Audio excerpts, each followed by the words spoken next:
This is FightFans Radio.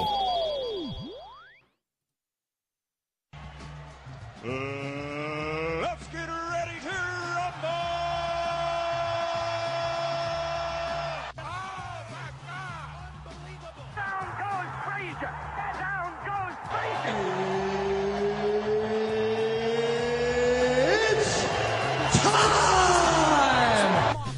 You're listening to New Mexico's only mixed martial arts and boxing podcast, The LowBlow, on AtomCombatSports.com and FightFans Radio.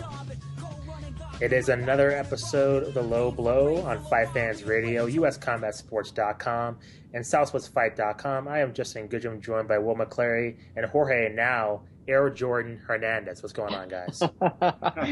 What's good? Thanks, man. I had to light up the WBA champ over the weekend down on his home turf. And in case you don't know what I'm talking about, Jorge posted this video of him and Austin Trout playing a little bit of horse. So if you haven't checked that out yet, please go to youtube.com/LowBlow505 and see Jorge's nice jump shot, man. If the Lobos, they go down with a lot of injuries, they might be calling on Jorge to fill in. So go ahead and check that out. But today, it's about Carlos Condit. It's big day is almost finally here. He will face Georges St-Pierre for the Unified Welterweight Championship. So we have a very special guest, so we'll talk about that. We will preview the rest of UFC 154 and recap a pretty interesting weekend in boxing and MMA. But first, we have a special guest on the line. Yeah, joining us from SureDog.com is writer and editor Tristen Critchfield. How you doing, Tristen? What's good, guys? It's a pleasure to be on. I'd like to see you guys kind of get a running series with Jorge playing basketball against various combat sports athletes and relevant guy fighting a month. That'd be something people would be into. You know what? Tristan's actually seen the shot in person. We played ball a few weeks back. Yeah, so I want to see. I didn't know about this video. I'm surprised it hasn't gone viral yet. I'm going to check it out instead. Get out of here. All right, Tristen, so we got you on, for one main reason. I mean, you're here based out of Albuquerque, New Mexico. You've seen Carlos Condit and St-Pierre train. The fight is finally here. Is this the fight that's kind of going to save face for the UFC and what's happened in the past 6 months, man? It's one of them. We've got another good card in December, but I was almost thinking about it in terms of, and I'm not really a big movie critic, but it always seems like, you got the summer blockbusters and some of them are just kind of empty cotton candy filler. And UFC's had those type of things even all the way into October a little bit with Field of Honor. And then now you got the Academy Award or Oscars or whatever type of fights, and that's like the Condit St-Pierre, and also, the junior Dos Santos, Cain Velasquez, too. So, yeah, this is the type of fight, I know you guys see it, like the people that don't usually watch MMA, every week when every card comes out, they're talking about it. People that don't watch anything are talking about it just because they got a little bit of state pride. So I think this is the type of fight that definitely helps UFC save face, because not only does it have the buzz of the mainstream, but it's also, a quality, relevant fight in terms of matchmaking with a lot of different interesting angles to look at it. I want to talk to you, Tristen, about the Carlos Condit angle of this fight.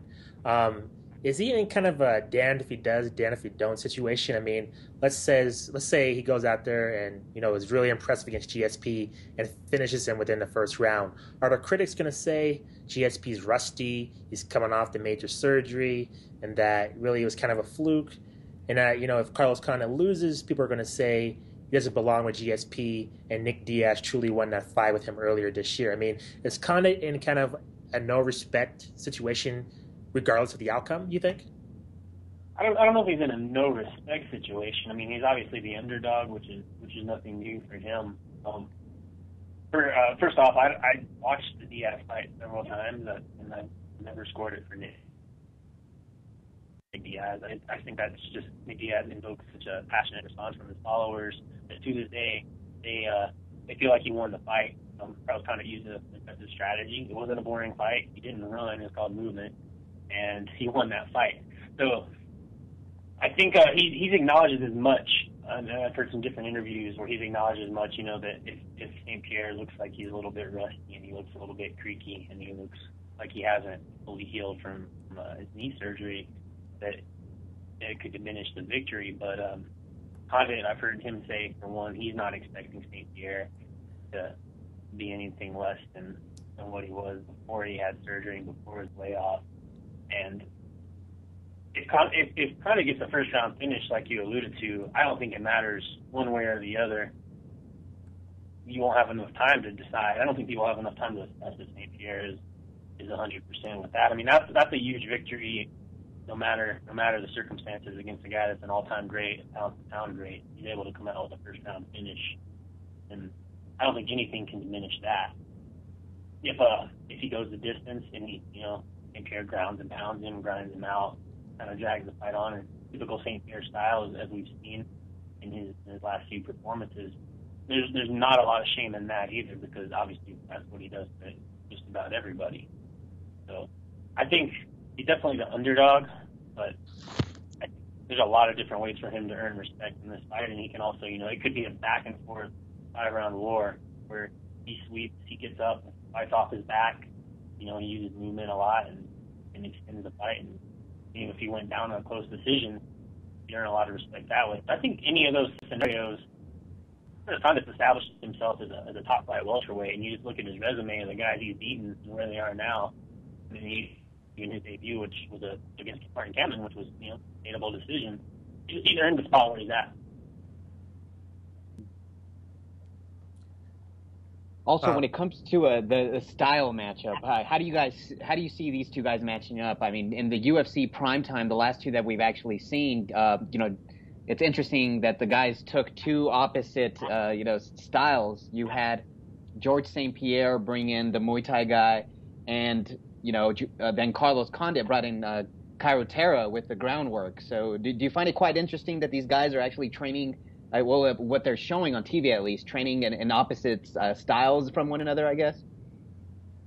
Yeah, I think it's definitely interesting, but I mean, these guys are going to train with the best of everything. It's something that the primetime show can show to kind of give people an inside look at who these guys are working with. But that doesn't mean, for example, that that Condit's not training his kickboxing, or that GSP's not training his ground game. So it's just to give them a look at some of the more interesting guys, interesting characters, and maybe unique characters that they haven't trained with on a regular basis. I mean, Condit's got guys like Donald Cerrone and the like, and he was in the prime time a little bit. They're good kickboxers, and that's obviously going to be Condit's strength is an extended stand-up battle. Would an ideal scenario for him, whereas St-Pierre, would like to use the jab and be very technical on the feet, but try to close distance and make Carlos fight from his back and make him work from there. I got a general question about this Carlos Condit in general, about his persona here in Albuquerque and New Mexico. Pretty much besides here, GSP's been getting all the attention, but here I haven't really seen that much media for Carlos Condit. I mean, the fight is in Montreal. I wouldn't expect any local media to travel up there, but I haven't seen really that many big time reports about him training for this fight. I mean, the fight's going to do well on pay-per-view. It's getting a lot of attention now. Georges St-Pierre is on SportsCenter, Dana White's on SportsCenter, but with Carlos Condit inside the state of New Mexico, he's not garnering that attention. Do you think if he wins this Saturday night, is it possible for Condit to gain that attention inside the state of New Mexico? Or do you think because of his personality, he's never going to be that star like Johnny Tapia, Danny Romero, other combat sports athletes of the past? Well, I think his performance dictates his star power. If you see, as you mentioned earlier, if you see him come out and do some kind of spectacular flying knee finish like he did against Tony and Kim, then you don't need to be an outspoken personality like a Johnny Tapia. Carlos Condit, the son of a politician, I think he measures his words. He's very, very careful about what he says and how his public perception going to be in interviews. And as far as the star power aspect, I think it's just a lot of it just has to do with Georges St-Pierre is the compelling story of this, because MMA is relatively young and we haven't seen these top stars. I mean, like Brock Lesnar was a guy that had to come back from a life-threatening illness. But this is a kind of a different thing. You haven't seen a guy come back from a serious injury like this when he was at the top of his game. So that's really the compelling thing, and when you kind of mix in the fact that UFC's kind of plateaued with their ratings, and this is one of their top draws in terms of pay-per-view buys on a consistent. He's coming back, and I think that's just where people have latched on to. Condit had a segment on Primetime against Nick Diaz as well, and I almost kind of noticed that, other than seeing some different training partners and stuff in the Primetime special, Condit's feature looks similar to me. You start out with the mountains, you talk about his family, you show the running the hills, and I just think a lot more people are interested in what St-Pierre is going to bring to the table after such a long layoff. And that's no knock against Carlos Condit by any means. I just think that's the compelling story right now. But Condit wins, it flips the script and he becomes the story right there. You picked St-Pierre to actually win this fight. What does Carlos Condit have to do to pull off the victory? It's all about movement, about using angles. I mean, in a way, it's similar to what he did against Nick Diaz, but it's against a different type of performer. Like, Nick Diaz goes forward, and he goes forward. He's got that bravado. He'll take a few punches, he'll land a few of his own, but Carlos kind of didn't get aided into that. The difference with St-Pierre, when you look at the striking statistics of these two guys, St-Pierre is a more accurate striker. He's the all-time leader, I believe, in significant strikes landed in the UFC. And, his jab is notoriously accurate. He's very technical. He's a decent kickboxer. He has some flashing moves of his own. Does that mean he wants to do 5 rounds of kickboxing with Carlos Condit? I don't think so, but he understands. I think he'll use different angles, and he won't just come forward and, try to have a fist fight and then get upset when it doesn't happen. He'll do different things, and obviously Nick Diaz isn't the guy that's going to have an explosive double leg takedown. St-Pierre is that guy. So what Condit has to do, obviously, is move.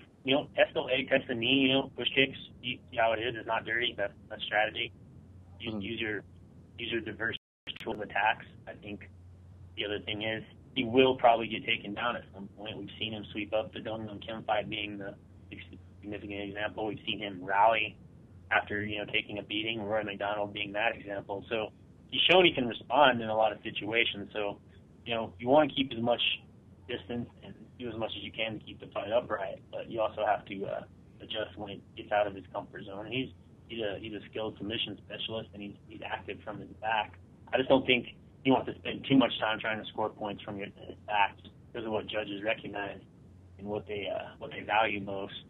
St-Pierre is really good at working in guard or passing guard and just moving and controlling a fight that way. So, it sounds really basic, but as much as he can keep the fight upright, the better chance he has.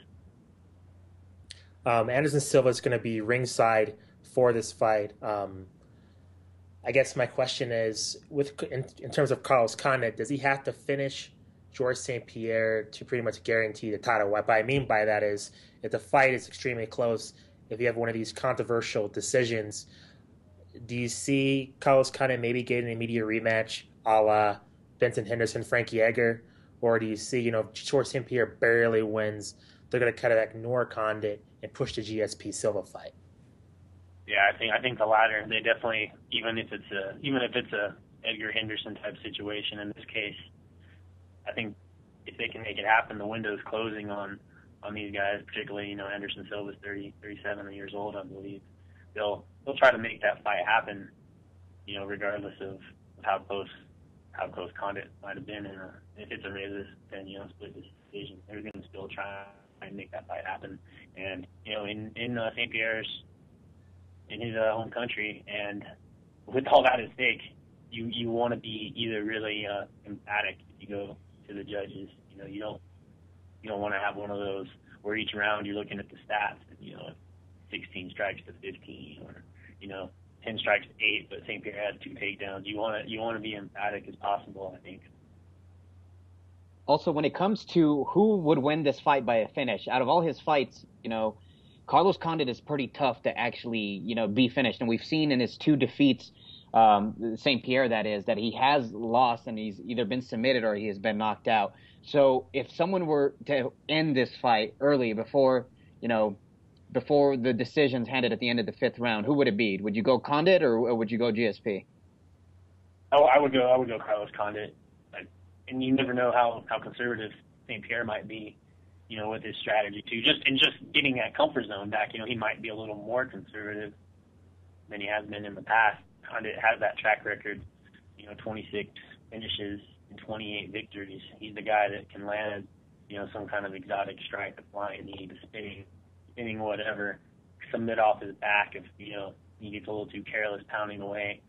St-Pierre, the most likely scenario of a finish, some serious ground and pound. He pops him with some jabs, but we haven't seen Carlos Condit, really get rocked like that. And when he does, he recovers. So, yeah, Condit's the guy that's going to have a finish, and that's a better way for him to win. If it goes the distance, it's likely going St-Pierre's way.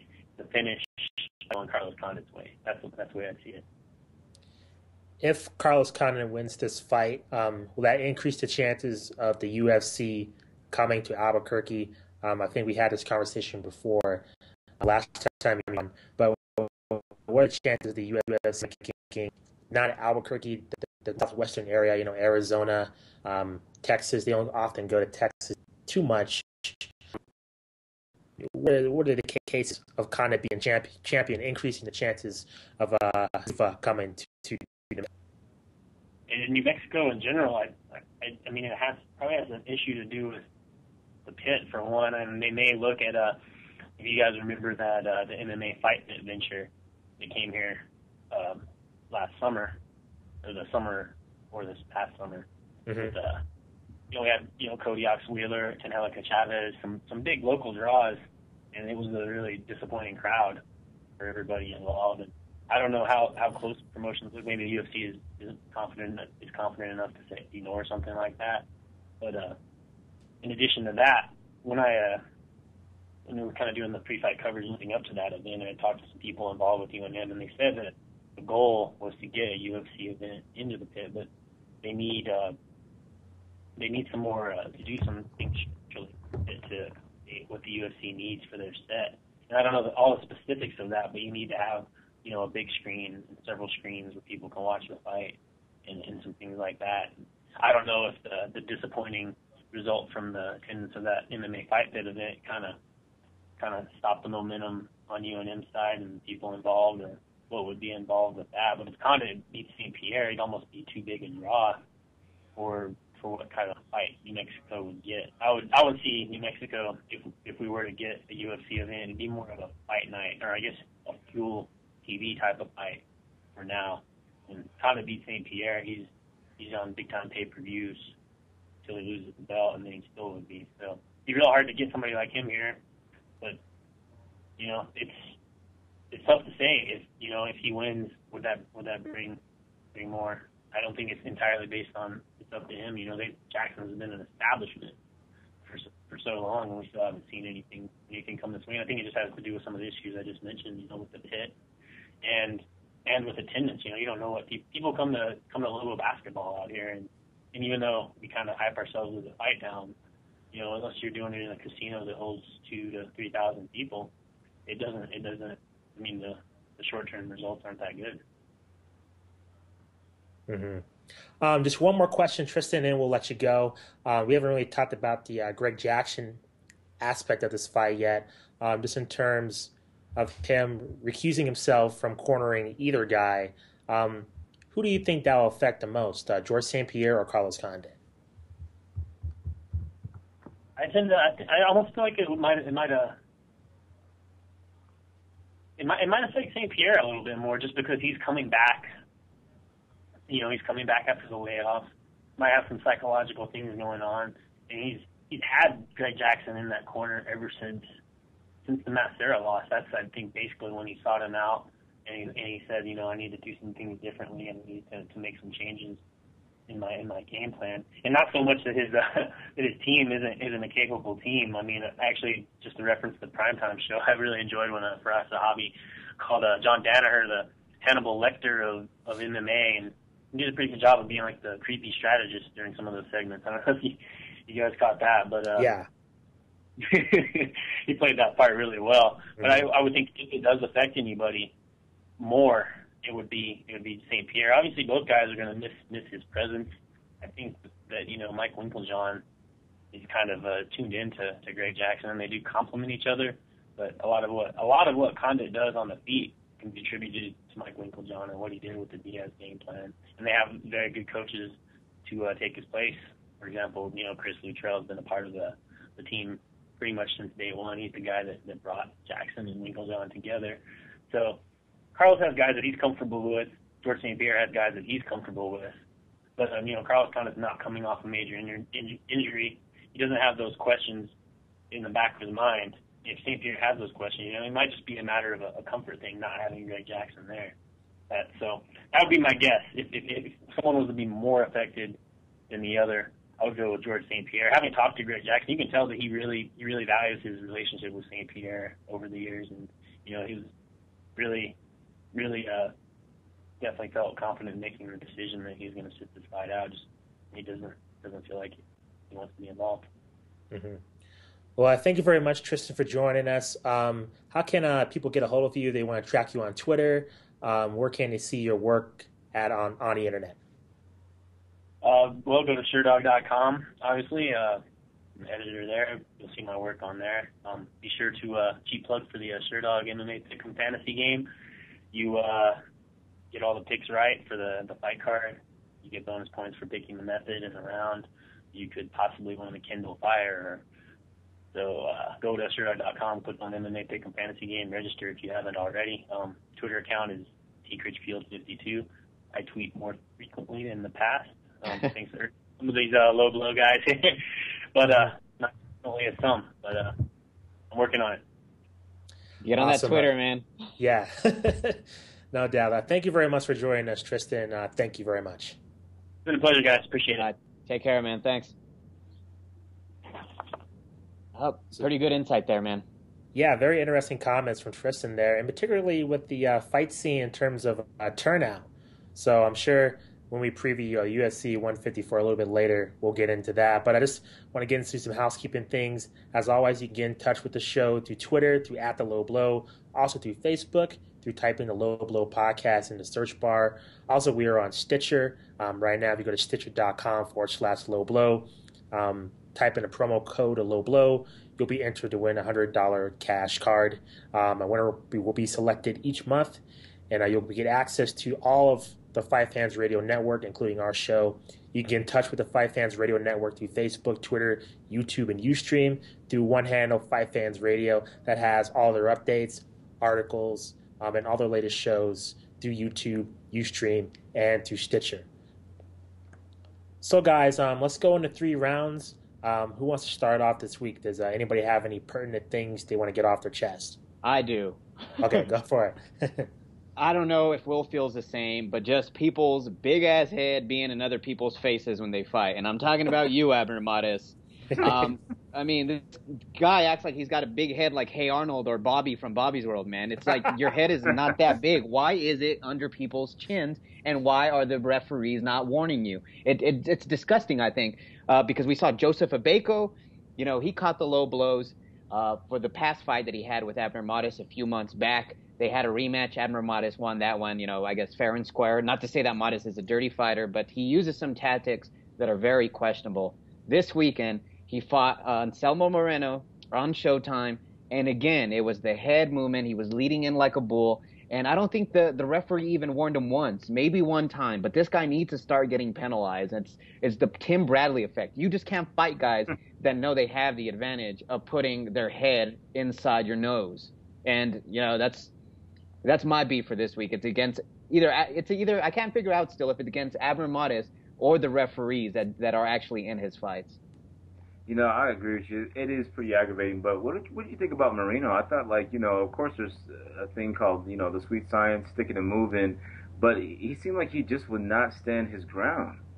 You just got to sit on your punches a little bit. It just felt like if it wasn't, Adrien Broner's, I'm not that, like you said, I don't think he's, a real intentional dirty fighter, but it definitely seems to follow him into the last couple of fights. But the guy just would not sit down on his punches and just occasionally get into some good exchanges. He just seemed like he was on his on a cycle all night. You know what I mean? Yeah, he was running somewhat, and I was expecting Mauro Ranallo or one of the guys at ringside to give Anselmo Moreno a sandwich. Good Lord, that boy is skinny. Oh man, that's good. Will, did you have anything you want to get off your chest this week? Yeah, that was mine pretty much for the Moreno. I mean, there were some pretty good fights. I was kind of disappointed in the Lara and I can have to say his last name. Martirosyan. Martirosyan, that's right. So I thought it was going to be more based off of the press conference. I thought it was going to be a little bit more heated confrontation, and I agree with the commentators. It seemed like the Lara was definitely getting a little hurt because as they mentioned, when he was fighting against Paul Williams, he was really just coming straight forward the entire fight. But this particular fight, I've seen him get caught a couple of times, and he kind of backed off, and then. I thought it was going to be a little bit more entertaining, like I said, but then how it ended, with the cut, it was pretty disappointing. I guess I'll go next. I did see the Vladimir Klitschko fight on Epix. Sorry, Will, I know you're going to hate me for that. But it's so weird because the production seems so big, and they do the big intros. Like, what's his name? Sylvester Stallone was there. He was promoting Rocky the Musical, apparently, and I guess it's premiering in Europe. So he was there, and he introed Klitschko to the ring. I just find it just somewhat sad that there's no American heavyweight boxing presence to challenge these guys. I find that hard to believe. I can't come to terms with the United States of America not having at least 5 or more guys elite enough to at least challenge these Klitschko brothers.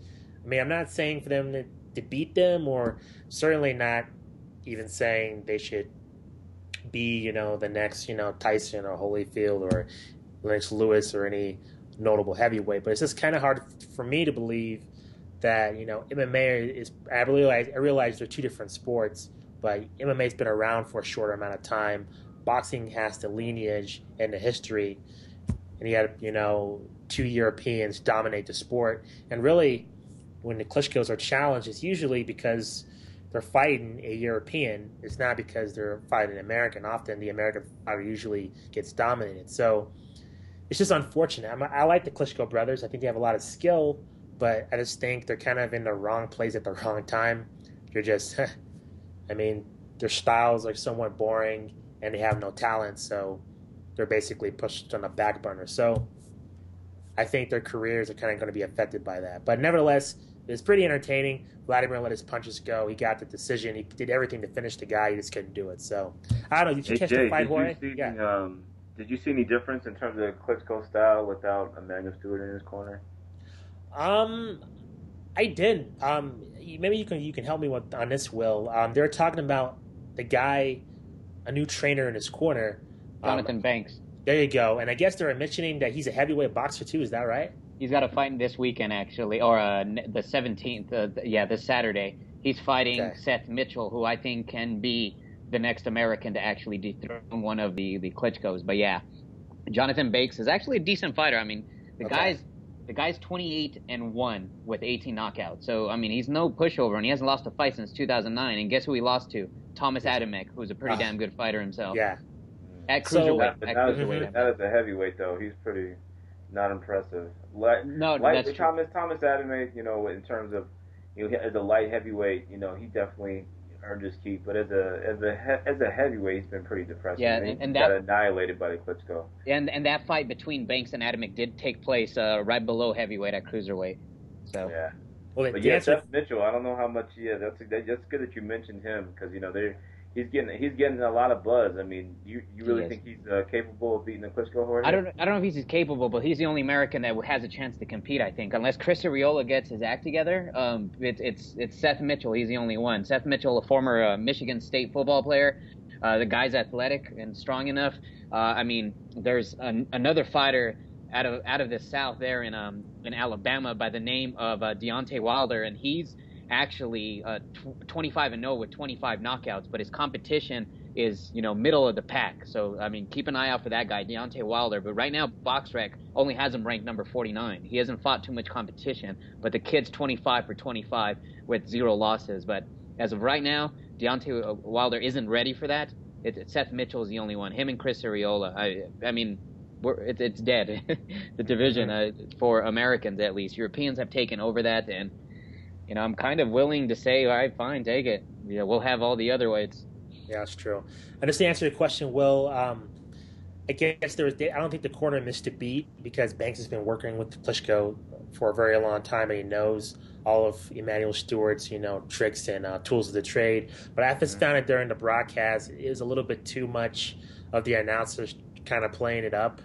Like, I just thought it kind of was getting annoying. Like, we get that they're honoring the legacy of Emmanuel Stewart. I don't think they need to say, oh, he walks like Emmanuel Stewart, or it is getting kind of ridiculous. Oh, he said the exact same thing Emmanuel does, or oh, he's wearing the same shirt. Oh my goodness, like they didn't say that, but it was kind of like every little thing, it's getting kind of ridiculous. So I don't know, it kind of rubbed me the wrong way. But you guys touched about this weekend's boxing action. We already kind of touched upon Adam Mares and Erzlandi Lara. In terms of that fight with Lara and Masarosian, can you kind of talk about the accidental headbutt? What was the deal? Because you mentioned with Adam Mares, he uses his head a lot. With this, was it kind of the same situation? Was this an accident? In terms of the clash of heads, what really happened here? It sure seemed like it to me. But anytime you have an orthodox against a lefty, stuff like that happens. You have the feet tangling with one another, or just the strange angle of the head that is actually coming in. And Will, I don't know if I was just looking into this too much, but was Erzlandi Lara being pretty dirty, man? I mean, Max Kellerman did address it to him at the end. He's like, they felt you were a little dirty. Did you not feel that Erzlandi's tactics just totally threw Vanes off, and Vanes couldn't develop a real, a real beat or a real rhythm in the fight? Yeah, he definitely seemed a little off, and I did notice that about Larry. I mean, he's usually in the other fights. I've never seen him be that dirty before, but I think that he was a little threatened by some of the shots that he was taking. I don't think he expected his opponent to have that much power. So, but yeah, he didn't seem like he could get in his rhythm. His power was there, but he just could not catch Lara with a really clean shot that did any type of devastation. So I think that Lara got lucky on this one, honestly. But in terms of the headbutt, I don't think that it was any way intentional. It was just unfortunate that the fight had to end like that. But in my opinion, I really expected more of back and forth brawl and just some other exchanges. I just didn't really see that. So yeah. I wasn't that devastated when the fight came to the end prematurely. So, but yeah, I don't know. They were definitely playing a little dirty in there. You could definitely see that they were not acting in terms of their dislike for one another. And I don't know if it produced enough action for it to get a rematch. Yeah, and I think eventually it was held as a WBC light middleweight title eliminator. So the winner of this fight would presumably go on to fight Canelo Alvarez for the title. Now Canelo can pretty much fight whoever he wants, which kind of sucks because of the fact neither of these guys won. I mean, it was a draw. Neither guy deserved to win the fight. It was a boring fight. Yeah, it was very technical, and I think I said it last week that either this fight was going to be really good or really boring. And I told people to watch that Abner Mares fight if they were expecting a better of the two fights. But I was going to watch the Lara and Martirosyan. I did. I was disappointed. I was disappointed by the outcome. But, I mean, neither guy deserved to win that fight. So by all means, have the rematch in March or whenever you want to have it. And then the winner, go ahead and fight Canelo in September, whenever you guys want to have that fight. But wasn't it good to see Angulo back? I mean, I was so happy for him this weekend. Is it just me, or does he kind of remind you with his hair and his beard? I mean, I know he's doing it for a cause. He's doing it for like hair for the kids. I mean, that's real admirable right there. But he looked like Roberto Duran a little bit to me. he kind of did, or like the Mexican BG. He's the fourth BG, bro. Wow.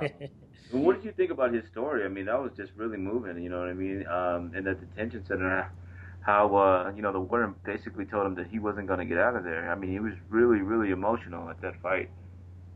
No, and it was pretty. It was actually a great moment to see him and Virgil Hunter. He hasn't been with Virgil too long. He's actually just merged with him this year. And again, for people who don't know who Virgil Hunter is, he's Andre Ward's trainer, now Amir Khan's trainer, and now Alfredo Angulo. So it was a pretty warm moment to actually see him just crying in Virgil Hunter's arms. But brand new trainer that he actually has now, and definitely has him on a pretty good path now. So it was great to see just the human side finally in boxing there. And he had a pretty good following as well. There were a lot of Alfredo Angulo fans in the venue that night. Who had the more impressive KO, Angulo or Mikey Garcia? I know you mentioned him, Jorge. He knocked out Jonathan Burroughs this Saturday. Which one had the more impressive knockout, you think? What impressed me about Mikey's is that he actually had to wear the guy down. He was chopping at a tree, and you're all right, is this going to be the same kind of boring Mikey that we've seen in the last two fights? And nope, he came back and he went back to the style. Will and I had talked about this last week. What's going to get us to be pumped about this guy again? And it's going to be a good knockout or a good finish. He definitely had to work for this. He was at the top of his game, I thought, that night. But it had to go to Fred Angulo. I mean, that was just devastating, that hook that he dropped. And the guy was lights out. You saw it in his eyes that he was not going to get back up. And it was pretty devastating. It happened early on to end it. So, it was a lot more exciting just because it happened right in the first round. And I just think of like the fights this weekend. I think I was just most impressed with Santa Cruz. That kid's got crazy beast. skill. I told you, man. He is amazing. He is. I'm really, the last time I hadn't watched too many of his fights before. The last time I watched him, he was decent. But this weekend, the way he puts his punches together, the way he comes forward, he just has all the great attributes he's a fighter, he's a boxer, puts his punches together well, very composed in the ring.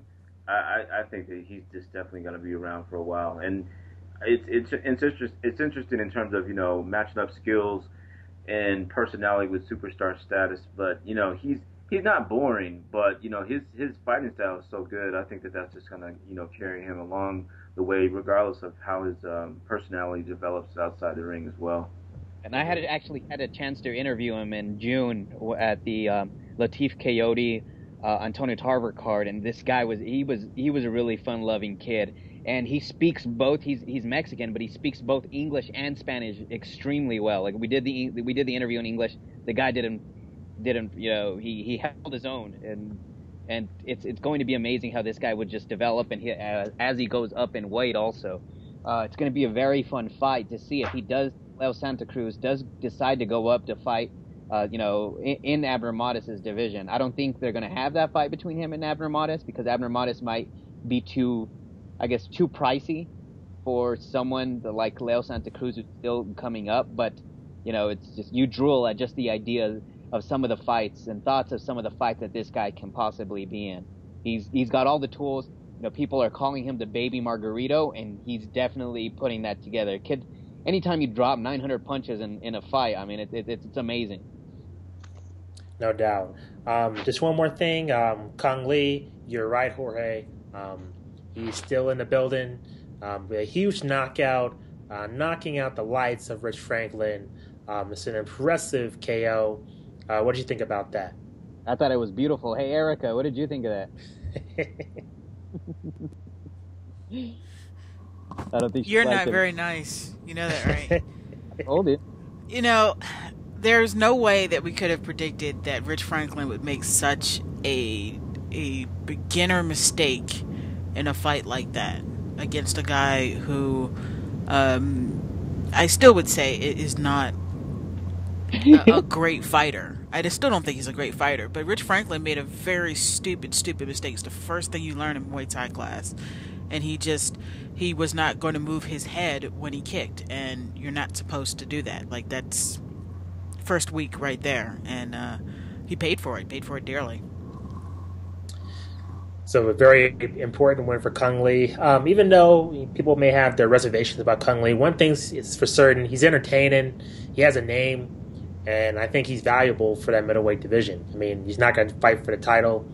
Like I said before, he's not going to be the #1 contender, but if you put him in there against a middleweight who's not really that well known but yet has a ton of wins, I think he could be valuable to helping some of the younger guys get some attention to garner a title shot. So I think he is valuable for that division. Yeah, and for the both of you guys, I completely missed Gary Russell's fight on Friday night. Ooh, that kid is nasty. Did you see the highlight of the knockout? I mean, they're talking about the knockout of the year.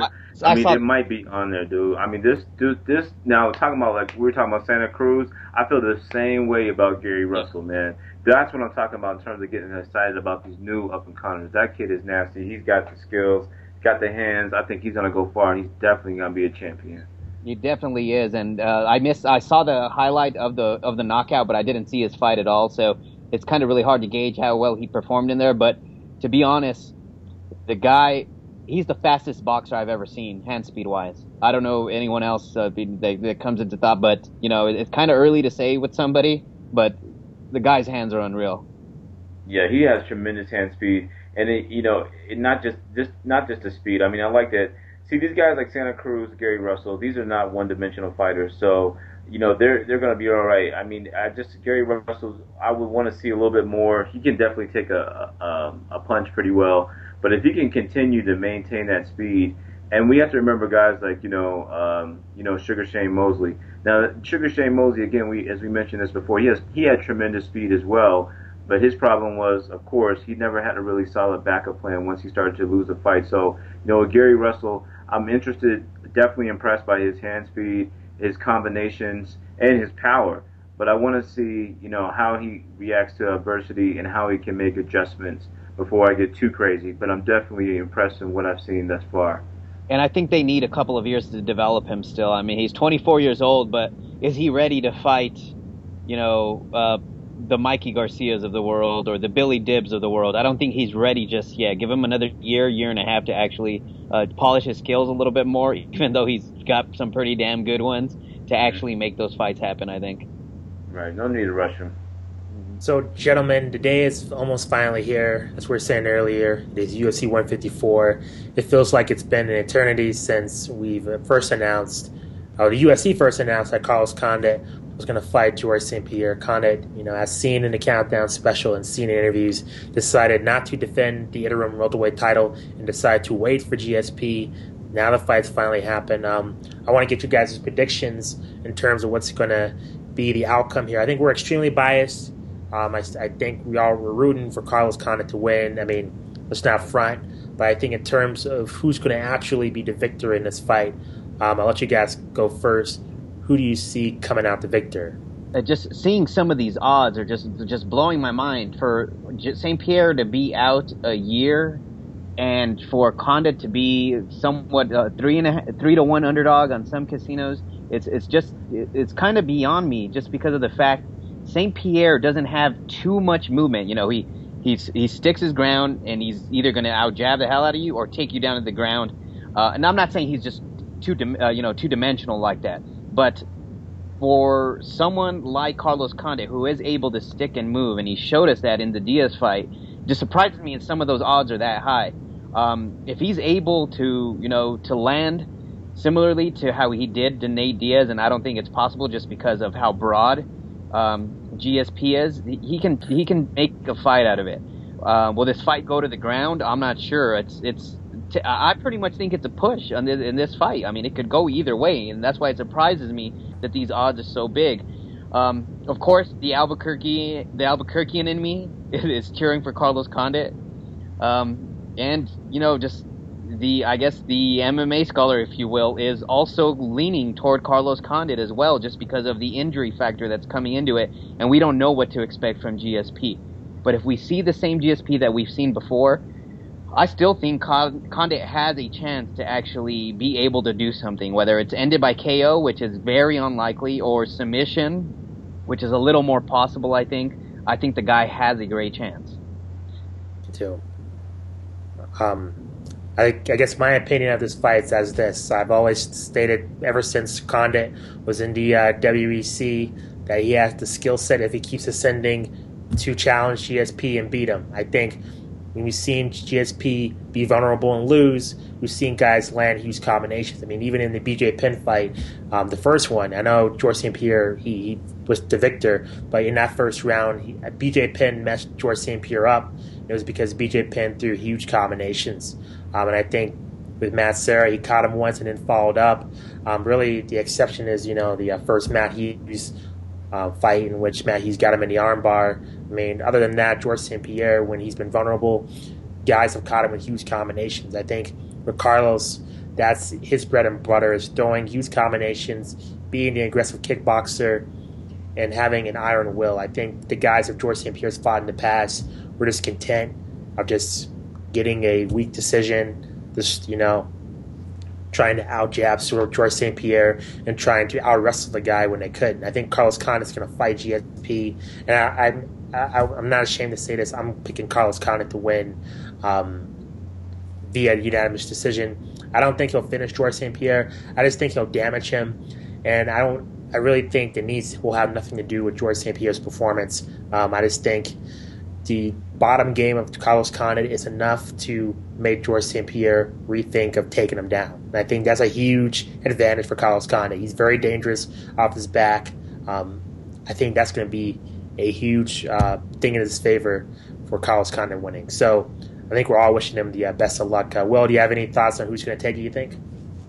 I mean, I'm just kind of concerned about St-Pierre's, inactivity. I wonder what the equivalent terminology is for ring rust in the UFC. But of course, most people, they always go with the underdog. But as they're talking about, Georges St-Pierre, he's got his passion back. Hopefully he does, because the last time he was in the ring, of course he had the energy, but he didn't seem quite like himself. So I'm wondering how pumped up that Georges St-Pierre really is for this fight, and if he's not, this is not the fight not to be pumped up, because Connor's no joke. He's the underdog. He's coming in there to win. But are you guys expecting a really entertaining fight, or more of a technical matchup? I think it can go either way. It can be one of the best technical fights you've ever seen in your life. I think it can be both, yeah. Or it can be a pretty damn good war, I think. And I think it'd be safe just to ask for an unbiased opinion in Erica. Erica, since you're way out East Coast and we're here in Albuquerque, obviously Condit's hometown, where he's proud to be from. How do you see this fight? I am actually with most of you guys. I'm pulling for Condit for several reasons. One, Will, I agree with you. I don't think Georges St-Pierre has really, I don't know, there's something about the prime times where he doesn't quite seem as fired up as he has in past fights where he wasn't able to finish the opponent. So I don't know if that's if he's like a sleeper agent now, and then all of a sudden he's going to go like Buck Wild in the cage. But I think, and I also agree with Jorge's assessment of. That wasn't Jorge. It was Justin when you were talking about about his movement. Was that you, Justin, that was talking about his movement? I think so. Just more of just the fact that Carlos Condit's not afraid of the takedown. I mean, yeah. If Condit's throwing leg kicks, he's not going to be afraid of throwing, because if he gets taken down, he has a good bottom game on the ground. He's not going to be afraid of sweeping Georges St-Pierre and getting back on his feet. And it's just so hard to get past Carlos Condit's rubber guard. I think it frustrates a lot of people, and and that's why I think that it's an even fight when it does come down to it. I don't know if people just feel that Condit will lose the decision in GSP's hometown, but we got to remind each other this isn't boxing. Exactly. And, the opposite thing usually happens. So. I think the layoff is going to have a huge effect on Georges St-Pierre. That's a long time, almost 2 years. Not to have actually been in the cage. Training is one thing, but actually being in there in the moment is something completely different, which we've seen with many fighters. It may seem silly to pick Carlos Condit with Georges St-Pierre's history in fights, layoff or not, but I got to go with Condit in this one. I just think he's got more tools to win. I think he,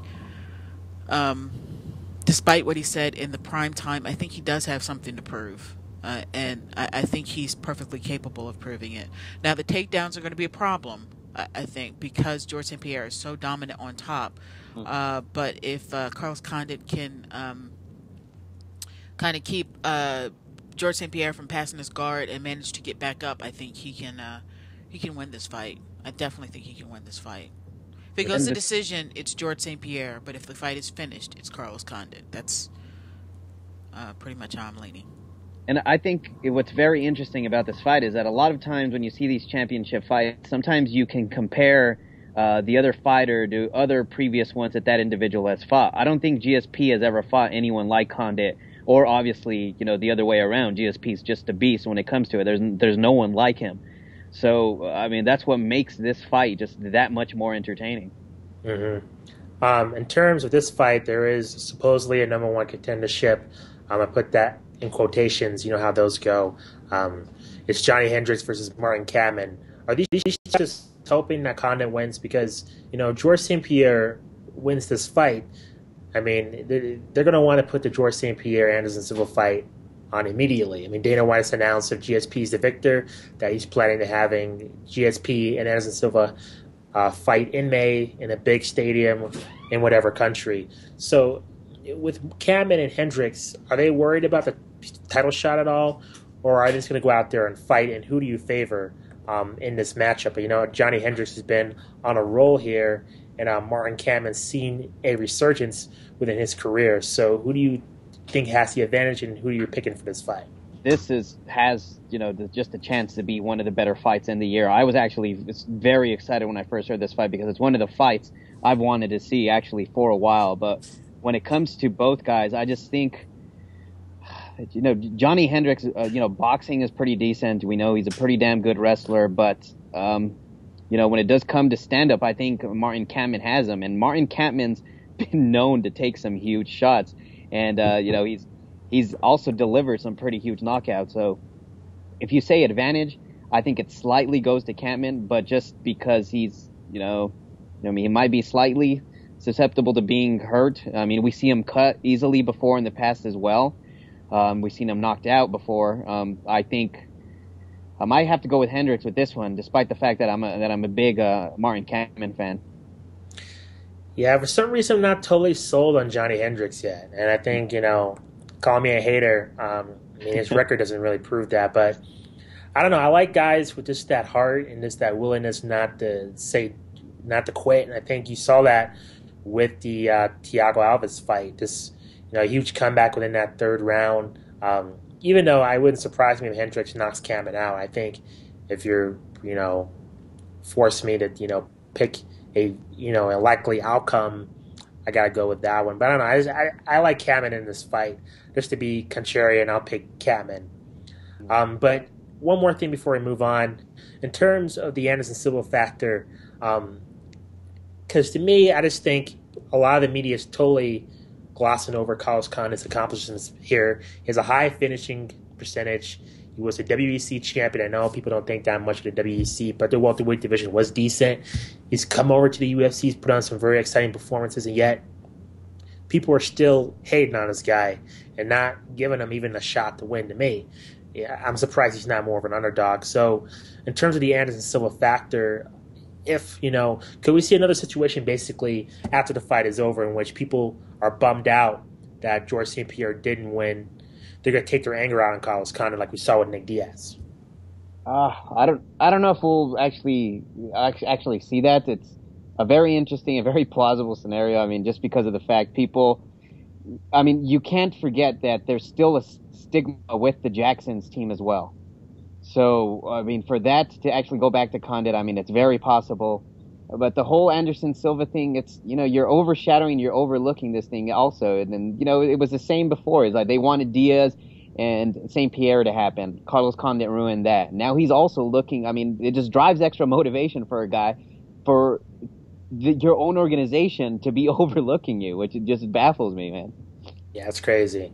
The preliminary card on FX starts at 6. I think the Facebook fights might start around 5 Mountain Time, with the main card starting at 8 o'clock Mountain Time. Remember, you can see the fights on pay-per-view via various online sources, and also you can see it in the movie theater if you're locally in town.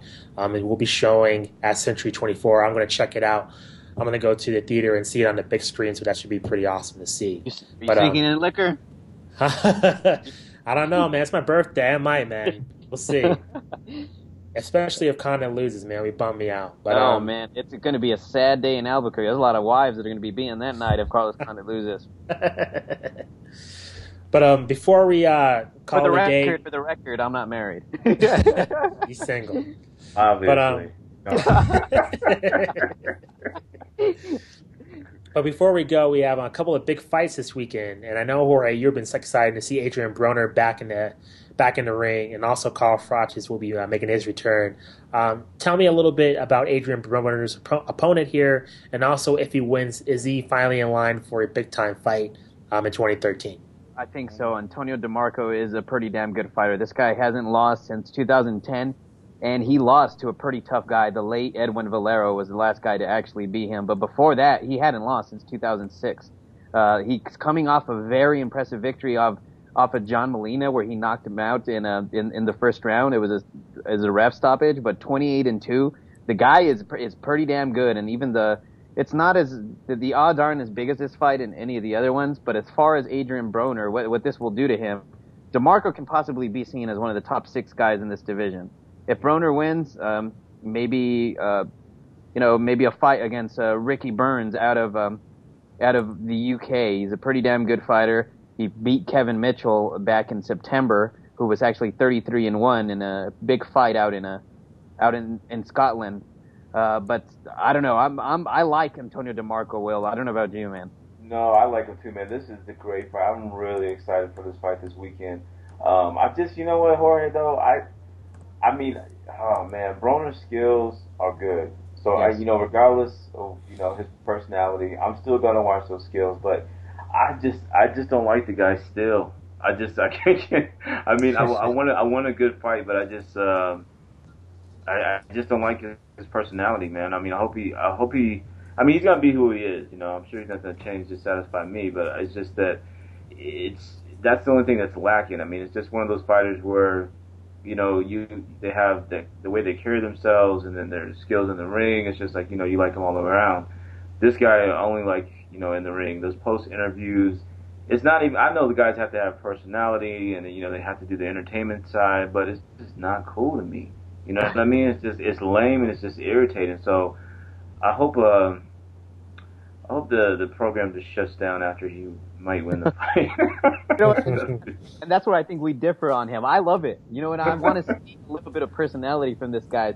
With Prince Nassim, I hated the guy so much, but I miss all those crazy antics and all those crazy entrances. Yeah, see, he didn't irritate. See, I don't know what it is. That's a good comparison. Like, I don't know what it is. Like, most people, you either hated him or you didn't. I mean, he didn't really irritate me. Okay, here's the difference. Prince Nassim, he didn't irritate me because, he was just kind of like goofy to me, but he was like, pretty authentic in his own goofiness. This Adrien Broner, I mean, it's just like, with the hair brushing, okay, but, that's whack. But anyway, I mean, and then in terms of the other comparisons, he's trying to be like Mayweather to me. I just like, I'm just not feeling him, man. But I definitely respect his skills. I mean, he's amazing. He's a great fighter. He goes for the finish. He's got the speed. He's got the power. And if you can pull off this win, man, this is definitely gonna just elevate his star power. So I think he's gonna be around for a while, man. I hope he just leaves that brush at home. Damn. How do you see this fight? How do you see this fight ending? I see Broner probably knocking him out in the 5th.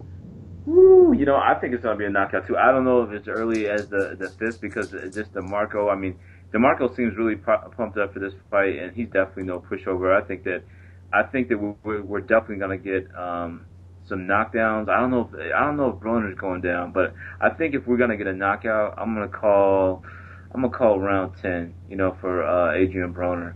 He's been able to put some guys away later in the fight, and he just you know what I like about this fight too is these guys in their fights they don't really slow down.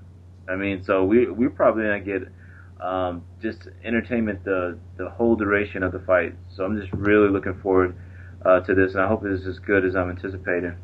And you mentioned, Jay, just very quickly before we go off, what's next for Adrien Broner? I mean, there's a couple of fights. There's maybe a fight with Miguel Vasquez out of Mexico, but if you're looking for a big time name, he's going to have to move up to the light welterweight division, and I think a fight with him and Danny Garcia will be a pretty good one. Is he ready for Lucas Matissa in the next weight class? I don't think so.